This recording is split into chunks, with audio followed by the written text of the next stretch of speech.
Nehoma. Hello. Come sit beside me, for I'm going to tell you a story from China. China is a very old, old country. In fact, it's the world's oldest living civilization. The Chinese people call their country Zhongguo, which means middle country. Today, most of the people live in small villages and work together in communes. But China also has several of the world's largest cities. The Chinese people are very proud of their nation, its long history, and its influence on other countries. The Chinese were the first to develop the compass, gunpowder, paper, porcelain, printing, and silk cloth. The Chinese language has many dialects. Written Chinese uses characters instead of an alphabet.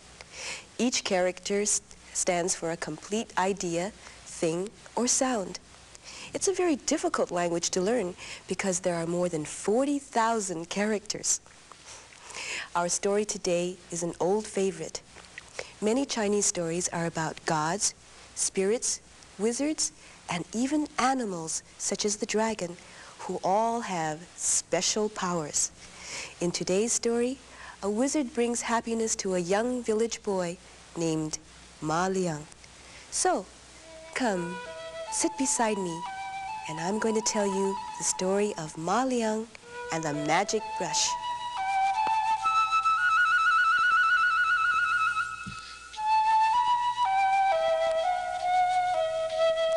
A long time ago, in a small village in China, there lived a poor young peasant boy named Liang. Liang's parents died when he was a small child, so he could not go to school like the other children in the village. Instead, he worked all day, gathering firewood or pulling weeds for the people of the town. Every morning, Liang stopped to watch the children in the schoolyard make pictures with brushes and paint. The schoolmaster showed them how to draw green trees and bluebirds and red roosters. Liang was fascinated by the graceful strokes of their brushes and dreamed of all the beautiful pictures he would paint if he owned a brush. But his chores earned him only enough money for food and clothes, so of course he could not afford to buy brushes and paint. After the painting lesson was over, the children went back inside the schoolhouse, and Liang went slowly back to his chores with a frown on his face and a dream in his heart. One day, as Liang watched the children painting, he timidly approached the schoolmaster. "Excuse me, might I have an old brush so that I too can paint lovely pictures?" So you think you would like to paint?" cried the schoolmaster. "You are just a poor peasant. Go back to your chores and do not come back into the schoolyard again." Liang was sad, but not discouraged. "Why shouldn't I learn to paint even though I am poor?" he said to himself. "I will learn, even if I do not have a brush. I will draw the things I see." At the end of the day, when he finished his chores, Liang looked carefully at everything around him and drew pictures wherever he could. With a stick, he drew trees and birds on the soft ground, and with his fingers, he drew turtles on the sand. When he went back to his little hut, Liang drew pictures on the walls with a piece of burnt firewood. Long into the night he drew picture after picture.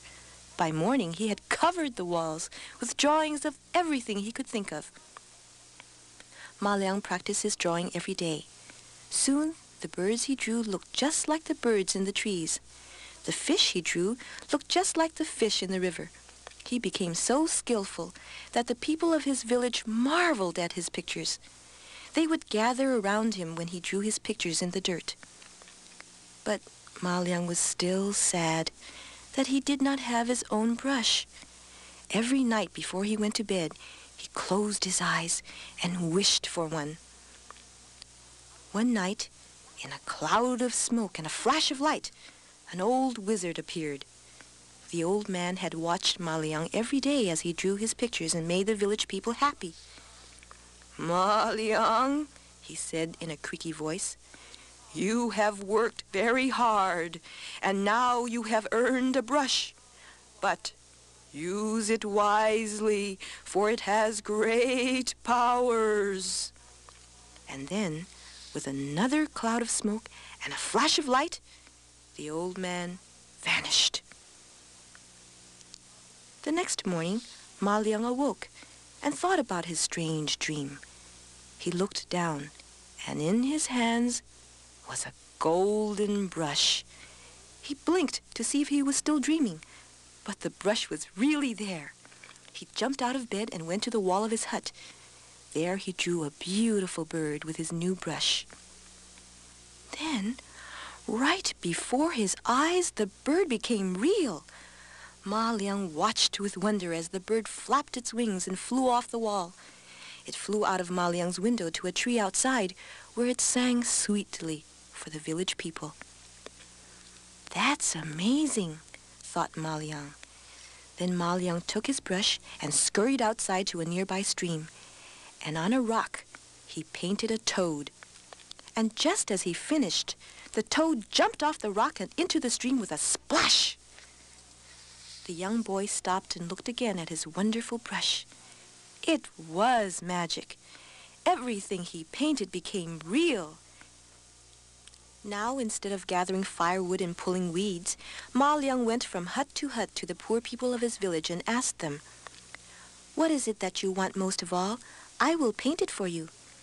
Some said they needed clothing for their children, so Ma Liang painted clothing.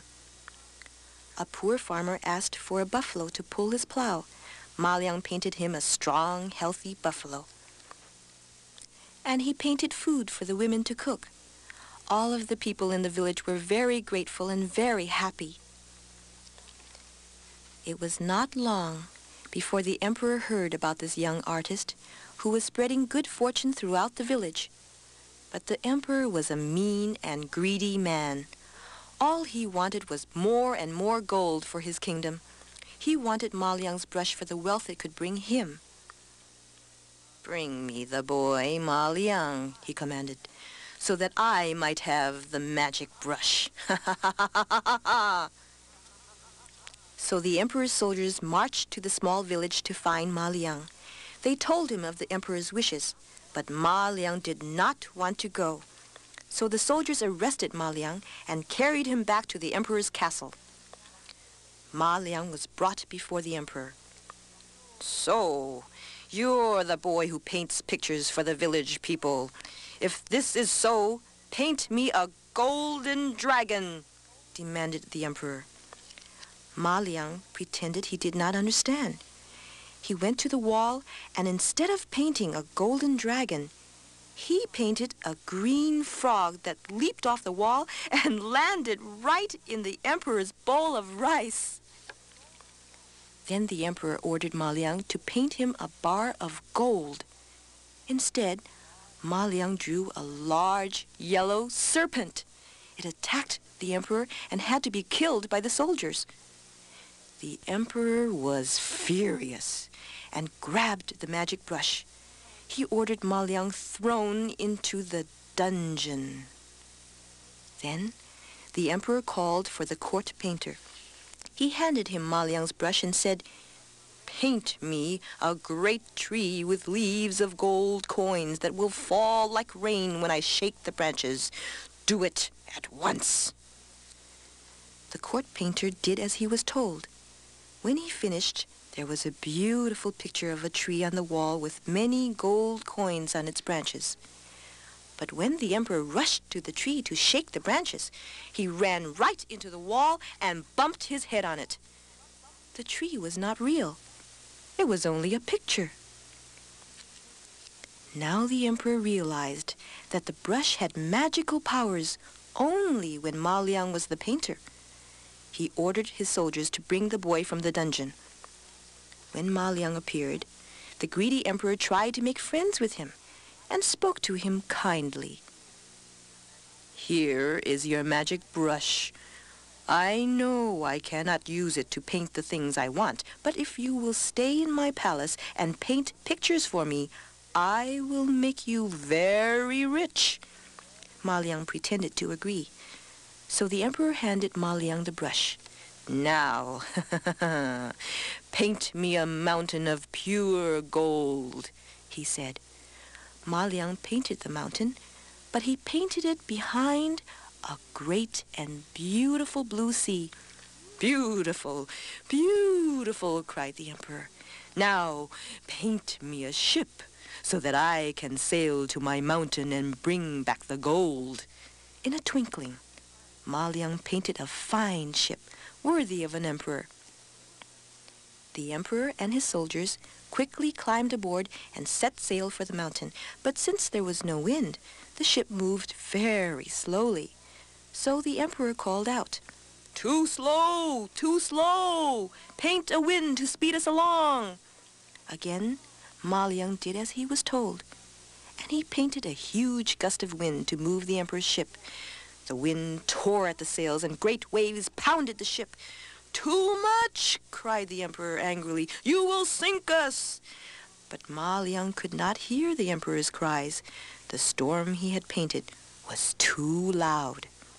The wind howled, and the waves crashed about the wooden ship. Then with a great crack, it split in two and sank into the stormy waters.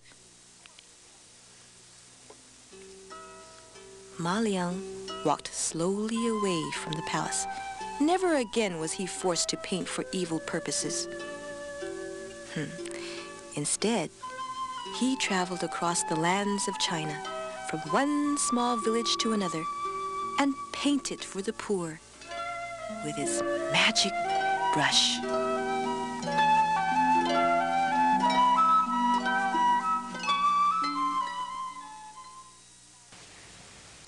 China has more than 3,000 years of recorded history, and its myths, legends, folktales, and proverbs date from ancient times. China is a very large country. There are different stories told in different parts of China, and the stories tell of the way of life of the people from different areas. There are hundreds of stories from China. Stories like the King of the Monkeys and the story of the first kite. You can find them in your school or public libraries. Read and enjoy the tales of China and stories from all over the world. Share a story with a friend, so our tales will never end.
The preceding program was funded in part by a grant from the Corporation for Public Broadcasting.